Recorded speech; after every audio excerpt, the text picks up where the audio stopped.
biškį?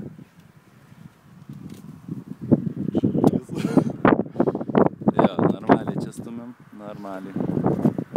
Esam kažkur tai 50 metrų aukštį, kem 8 lygtais, pagal projektą. Bokštas toksai, mažytis, kem 8 čia ir kem 7 metrų bokštas. Va, biškį taip viršuikas darosi, šalia viskas, šalta vakar labai buvo. Šiandien irgi čia ne ką mažiau šalta. Bet ne taip šalta kaip vakar. Štai kaip atrodo saitrumas apačioje. Mašinos mūsų. Viskas tvarkoj, prisekta. Va čia kopėtėlės. Tai tiek kaip ir žinių.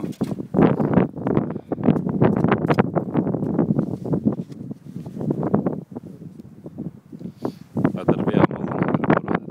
Ne vieną. Vakar jų net nesimatė, buvo toks rūkas.